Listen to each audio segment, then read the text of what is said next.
না, ছাড়া পেলেন না নুসরাত ফারিয়া। সোমবার আদালতে তোলা হবে তাকে।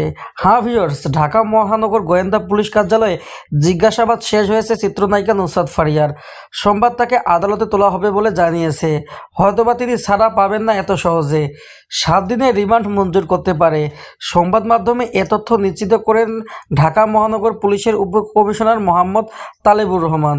তিনি বলেন, অভিনেত্রী নুসরাত ফারিয়ার বিরুদ্ধে ভাটারা থানায় হত্যা চেষ্টার মামলা রয়েছে।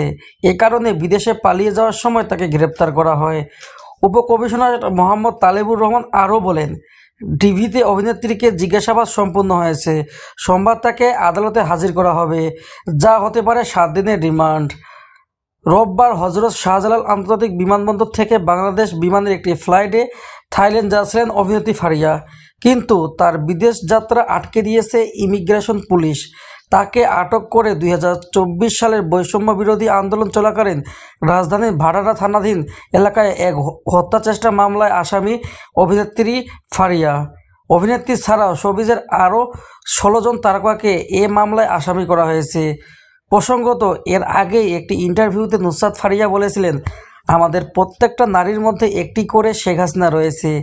শেখ হাসিনার চরিত্রে অভিনয় করে প্রশংসা কুড়িয়েছে সেই সময় নুসরাত ফারিয়া। গুঞ্জনও এও উঠেছে, পলককে পটিয়ে নাকি এই চরিত্র হায়ার করেছিল। তিনি নাকি শেখ হাসিনা চরিত্রে উপযুক্ত ছিলেন না। এবারে আটকের পরে নুসরাত ফারিয়াকে ছাড়া হয়নি। আগামীকাল আদালতে তোলা হবে নুসরাতকে। আদালতে ওঠানোর পরেই বোঝা যাবে ছাড়া পাবে কিনা।